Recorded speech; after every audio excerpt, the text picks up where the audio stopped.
June 3ರಂದು Kaivara Banahalli ಕೋಳಲಮ್ಮ ದೇವಿ ಜಾತ್ರಾ ಮಹೋತ್ಸವ ಮತ್ತು ಕರಗ ಚಿಂತಾಮಣಿ ತಾಲೂಕಿನ ಕೈವಾರ ಬನಹಳ್ಳಿ ಗ್ರಾಮಗಳಲ್ಲಿ ನಿರಂತರವಾಗಿ 15 ದಿನಗಳಿಂದ ಊರ ಜಾತ್ರೆ, ದ್ಯಾವರ ಊರ ಹಬ್ಬ ಸೇರಿದಂತೆ ಹಲವು ಸಂಪ್ರದಾಯಬದ್ಧ ಆಚರಣೆಗಳು ನಡೆದುಕೊಂಡು ಬಂದಿದ್ದು, ಈ ಹಿನ್ನೆಲೆಯಲ್ಲಿ ಕೈವಾರ ಬನಹಳ್ಳಿ ಗ್ರಾಮದ ಸಂಪ್ರದಾಯ ಆಚರಣೆಗಳ ಕೊನೆಯ ಘಟ್ಟವೇ ಕೋಳಲಮ್ಮ ಜಾತ್ರೆ ಮತ್ತು ಕರಗ ಮಹೋತ್ಸವ ಜೂನ್ 3ರ ಮಧ್ಯಾಹ್ನ ನಡೆಯಲಿದ್ದು, ಕೈವಾರ, ಕೊತ್ತೂರು, ಕೊಂಗನಹಳ್ಳಿ, ಗುನ್ನಹಳ್ಳಿ, ಬನಹಳ್ಳಿ, ಹೊಸೂರು ಸೇರಿದಂತೆ ವಿವಿಧ ಗ್ರಾಮಗಳಿಂದ ದೀಪಗಳನ್ನು ಬೆಳಗಿಸಿಕೊಂಡು ಬಂದು ದೇವಿಗೆ ಸಮರ್ಪಿಸುವುದು ಸಂಪ್ರದಾಯವೆಂದು ಬನಹಳ್ಳಿ ನಂಜುಂಡೇಗೌಡ ನುಡಿದರು. ಇದು ವಂಶಪಾರಂಪರೆಯಿಂದ ಹಲವು ಶತಮಾನಗಳಿಂದ ನಿರಂತರವಾಗಿ ನಡೆದುಕೊಂಡು ಬರುತ್ತಿರುವ ಸಂಪ್ರದಾಯವಾಗಿದೆ. ಯಾವುದೇ ಜಾತಿ ತಾರತಮ್ಯವಿಲ್ಲದೆ ಎಲ್ಲರೂ ಒಟ್ಟಾಗಿ ಮಾಡುವಂತಹ ಜಾತ್ರಾ ಮಹೋತ್ಸವವೇ ಕೋಳಲಮ್ಮ ದೇವಿ ಜಾತ್ರಾ ಮಹೋತ್ಸವ ಮತ್ತು ಕರಗವಾಗಿದೆ. ಜಾತ್ರಾ ಮಹೋತ್ಸವದ ಅಂತಿಮ ದಿನದಂದು ಬಕಾಸೂರನಿಗೆ ಆಹಾರ ನೀಡುವುದು ನಡೆದುಕೊಂಡು ಬರುತ್ತಿರುವ ಸಂಪ್ರದಾಯವಾಗಿದೆ. ಈ ಜಾತ್ರಾ ಮಹೋತ್ಸವ ಯಶಸ್ವಿಯಾಗಿ ನಡೆಯಲೆಂದು ದೇವಿಯ ಕೃಪೆ ಎಲ್ಲರಿಗೂ ಲಭಿಸಲೆಂದು ಕೇಳಿಕೊಂಡರು. ಬಾಲಾಜಿರವರು ಮಾತನಾಡಿ, ಕೈವಾರ ಕೋಳಲಮ್ಮ ದೇವಿಯವರ ಜಾತ್ರಾ ಮಹೋತ್ಸವ ಸುಮಾರು ಯುಗಗಳಿಂದಲೂ ನಡೆದುಕೊಂಡು ಬರುತ್ತಿದ್ದು, ಈ ಬಗ್ಗೆ ಮಹಾಭಾರತದಲ್ಲಿ ಉಲ್ಲೇಖವೇ ಇದ್ದು, ಭೀಮನು ಬಕಾಸುರನ ವಧೆ ಮಾಡಿದಾಗ ನನಗೆ ಆಹಾರ ಏನೆಂದು ಭೀಮನನ್ನು ಬಕಾಸುರನು ಪ್ರಶ್ನೆ ಮಾಡಿದಾಗ, ಕೋಳಲಮ್ಮ ಜಾತ್ರೆ ಸಮಯದಲ್ಲಿ ನಿನಗೆ ಅನ್ನ ಹಾಕುತ್ತಾರೆ ಎಂದಿದ್ದ. ಅಂದಿನಿಂದ ಎಂದಿನವರೆಗೂ ಪ್ರತಿ ವರ್ಷ ಬಕಾಸುರನಿಗೆ ಅನ್ನ ಹಾಕುವ ಕಾರ್ಯಕ್ರಮ ನಡೆದುಕೊಂಡು ಬರುತ್ತಿದ್ದು, ಈ ಜಾತ್ರಾ ಮಹೋತ್ಸವಕ್ಕೆ ವಿಜಯನಗರ ಸಾಮ್ರಾಜ್ಯ ಕೃಷ್ಣದೇವರಾಯ 19ನೇ ತಲೆಮಾರಿನ ವಂಶಸ್ಥರು ಈ ಜಾತ್ರಾ ಮಹೋತ್ಸವದಲ್ಲಿ ಭಾಗವಹಿಸಿದ್ದು, ಈ ಜಾತ್ರಾ ಮಹೋತ್ಸವದಲ್ಲಿ ಹೆಚ್ಚಿನ ಸಂಖ್ಯೆಯಲ್ಲಿ ಭಕ್ತಾದಿಗಳು ಭಾಗವಹಿಸಿ ಜಾತ್ರೆಯನ್ನ ಯಶಸ್ವಿಗೊಳಿಸುವಂತೆ ಮನವಿ ಮಾಡಿದ್ದಾರೆ.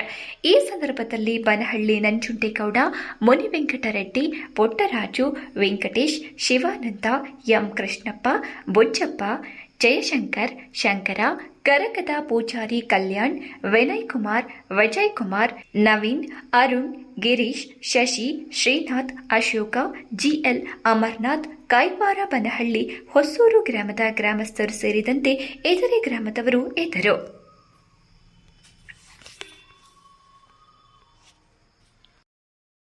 ಕೈವಾರ ಮತ್ತು ಬನಹಳ್ಳಿ ಊರು ಜಾತ್ರೆ ಮತ್ತು ಊರು ಕರಗ, ಊರು ದ್ಯಾವರ ಈ ಥರ ಕಾರ್ಯಕ್ರಮಗಳು ಈಗ ಒಂದು 15 ದಿವಸದಿಂದ ನಿರಂತರವಾಗಿ ನಡೀತಾ ಇದ್ದಾವೆ. ಈಗ ಕೊನೆಯ ಘಟ್ಟಕ್ಕೆ ಬಂದಿದೆ. ಕೊನೆಯ ಘಟ್ಟ ಅಂದರೆ ಈ ಕೋಳಲಮ್ಮನ ಜಾತ್ರೆ ಮತ್ತು ಕರಗದ ಮಹೋತ್ಸವ. ಇದು ಬಂದು ಬುಧವಾರ ಮಧ್ಯಾಹ್ನ ಈ ಕರಗ ಇರುತ್ತೆ. ಇದೊಂಥರ ವಿಶೇಷ ಕರಗ. ಇದಕ್ಕೆ ಸುಮಾರು ಬನಹಳ್ಳಿ, ಕೈವಾರ, ಕೊತ್ತೂರು ಮತ್ತು ಕೊಂಗನಹಳ್ಳಿ, ಗುನ್ನಹಳ್ಳಿ ಈ ಗ್ರಾಮಗಳಿಂದ ದೀಪಗಳು ಬರ್ತವೆ. ಮಧ್ಯಾಹ್ನ ಈ ಏನು ಕರಗ ಬರುತ್ತೆ ಆ ದೀಪಗಳು ಬರ್ತವೆ. ಕರಗ ಕೈವಾರದಿಂದ 1:30ಗೆ ಕರಗ ಹೊರಡ್ತದೆ, ಏನು ಬುಧವಾರ ಮಧ್ಯಾಹ್ನ. ಆ ಕರಗ ಅಲ್ಲಿಂದ ಹೊರಟಾಗ ಅದ್ರ ಜೊತೆಲಿ ದೀಪಗಳು ಎಲ್ಲ ಬರ್ತಾರೆ. ಅದು ಬನಹಳ್ಳಿ ಗ್ರಾಮದೊಳಕ್ಕೆ ಬಂದಾಗ, ಬನಹಳ್ಳಿ ಗ್ರಾಮಕ್ಕೆ ಹೊಸೂರಿಂದ ಹೆಣ್ಮಗಳ ದೀಪ ಅಂತ, ಅದು ನಮ್ಮ ಮನೆಯಿಂದನೇ ಆ ಹೆಣ್ಮಗಳಿಗೆ ಸೀರೆ, 8 kg ಅಕ್ಕಿ ದೀಪ, ಒಂದೇ ದೀಪ. ಆ ಹೆಣ್ಮಗು ಮೈನರ್ ಆಗಿರಬೇಕು, ಮೇಜರ್ ಆಗಿರಬಾರ್ದು ಅಂಥ ಹುಡುಗಿ ಆಮೇಲೆ ಆ ದೀಪ ತಂದು, ಆ ದೀಪ ಬರೋವರೆಗೂ ಈ ಕರಗ ಹೊರಡೋದಿಲ್ಲ. ಆ ದೀಪ ನೋಡಿದ ಮೇಲೆ ಈ ಕರಗ ಹೊರಟು ಇಲ್ಲಿಗೆ ಬಂದು ಕೋಳಲಮ್ಮನ ಒಂದು ಜಾತ್ರೆಯಲ್ಲಿ ಸೇರಿಕೊಂಡು ವಿಜೃಂಭಣೆಯಿಂದ ನಡೀತದೆ. ಇದು ಬುಧವಾರದ ಕಾರ್ಯಕ್ರಮಗಳ ವಿವರ. ಸಾಯಂಕಾಲ ನೀನು ಹೇಳು 10 ಗಂಟೆ ಮೇಲೆ ಬಕಾಸುರನಿಗೆ ಅನ್ನ ಹಾಕೋ ಕಾರ್ಯಕ್ರಮ. ಅದು ಹಿಂದೆ ಗೊತ್ತಲ್ಲ, ಅದರ ಇದರಲ್ಲೆಲ್ಲ ಇದೆ, ರಾಮಾಯಣದಲ್ಲಿ ಇದೆ, ಮಹಾಭಾರತದಲ್ಲಿ ಇದೆ. ರಾಮಾಯಣ ಅಲ್ಲ, ರಾಮಾಯಣನೂ ಇದೆ. ಕೈವಾರದಲ್ಲಿ ಭೀಮ ಬಕಾಸುರನ ವಧೆ ಮಾಡಿದ್ದಕ್ಕಾಗಿ ಇದನ್ನು ನಾವು ಬಕಾಸುರ ಇನ್ನೂ ಜೀವಂತವಾಗಿದ್ದಾನೆ ಅಂತ ನಾವು ಈ ಕರಗದ ಮಹೋತ್ಸವ ಆದಮೇಲೆ ರಾತ್ರಿ ಬಕಾಸುರನಿಗೆ ಅನ್ನ ನಾವು ಹಾಕ್ತೀವಿ. ಅದೊಂದು ಕಾರ್ಯಕ್ರಮ ಭಾಳ ಚೆನ್ನಾಗಿರುತ್ತೆ. ರಾತ್ರಿ 9 ಗಂಟೆಗೆ. ಇಷ್ಟು ಈ ಕಾರ್ಯಕ್ರಮಗಳ ನಾಳೆ ಬುಧವಾರದ ವಿಶೇಷತೆ. ಗುರುವಾರ ಕೈವಾರದಲ್ಲಿ ನಡೀತಾ ಇರತಕ್ಕಂಥ ಈ ಕೋಳಲಮ್ಮನ ಜಾತ್ರಾ ಮಹೋತ್ಸವ ಸುಮಾರು ಯುಗಗಳಿಂದ ನಡ್ಕೊಂಡು ಬಂದಿರತಕ್ಕಂಥದ್ದು ಎಲ್ಲರೂ ನೋಡ್ಕೊಂಡು ಬಂದಿದ್ದಾರೆ ಹಿರಿಯರಿಂದನೂ. ಈ ಮಹಾಭಾರತದಲ್ಲಿ ಉಲ್ಲೇಖವೂ ಇದೆ. ಭೀಮ ಬಕಾಸುರ ವಧೆ ಮಾಡಿದಾಗ ಬಕಾಸುರ ಹೇಳ್ತಾನೆ ಅವನಿಗೆ ಜೀವಂತ, ಅವನು ಸಾವಿಲ್ಲ ಅವನಿಗೆ.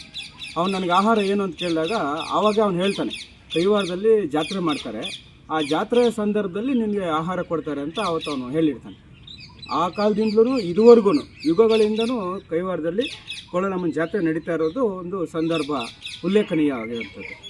ಅದಕ್ಕೆ ಈ ಕಾರ್ಯಕ್ರಮಕ್ಕೆ ಸಾಕ್ಷೀಭೂತವಾಗಿ ವಿಜಯನಗರ ಸಾಮ್ರಾಜ್ಯದ ಅರಸರು ಕೃಷ್ಣದೇವರಾಯರು, ಶ್ರೀ ಕೃಷ್ಣದೇವರಾಯರು ಏನಿದ್ದಾರೆ ಅವರ ವಂಶಸ್ಥರು 19ನೇ ತಲೆಮಾರು ಅವರು ಈ ಕಾರ್ಯಕ್ರಮಕ್ಕೆ ವಿಶೇಷವಾಗಿ ಬರ್ತಾ ಇದ್ದಾರೆ. ಅವರು ನಾವು ತಿಳಿಸಿದ್ವಿ ಈ ಥರ ಎಲ್ಲ ನಡೀತಾ ಇದೆ ಅಂತ, ಹಾಗಾಗಿ ಅವರು ವೀಕ್ಷಣೆ ಮಾಡಲಿಕ್ಕೆ ಬರ್ತಾ ಇದ್ದಾರೆ. ಯಾವಾಗ ಬೆಳಗ್ಗೆನೇ ಬರ್ತಾರೆ ಅವರು, ಎಲ್ಲ ಪೂರ್ತಿ ಕಾರ್ಯಕ್ರಮದೆಲ್ಲ ಜೋಡಿಸ್ಕೊಳ್ತಾ ಇದ್ದಾರೆ, ಪೂರ್ತಿ ಕಾರ್ಯಕ್ರಮದಲ್ಲಿ ಇರ್ತಾರೆ.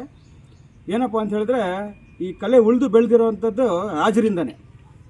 ಅವರು ಇನಾಮತಿ ಜಮೀನುಗಳೆಲ್ಲ ಕೊಟ್ಟು ಈ ಕಲೆಯನ್ನು ಉಳಿಸಿದ್ದಾರೆ. ಕೈವಾರದಲ್ಲಿ ಈ ಜಾತ್ರೆ ನಡೀಬೇಕಂದ್ರೆ ಒಂದು ಸಮುದಾಯದಿಂದ ಖಂಡಿತವಾಗ್ಲೂ ಇಲ್ಲ, ಎಲ್ಲ ಸಮುದಾಯದವರು ಸೇರಿ ನಡೆಸ್ಕೊಂಡು ಬಂದಿರತಕ್ಕಂಥದ್ದು ಈ ಕಾರ್ಯಕ್ರಮ. ಹಾಗಾಗಿ ಎಲ್ಲ ಸಮುದಾಯದವ್ರಿಗೂ ಇನಾಮತಿ ಜಮೀನು ಅಂತ ಕೊಟ್ಟಿದ್ದಾರೆ.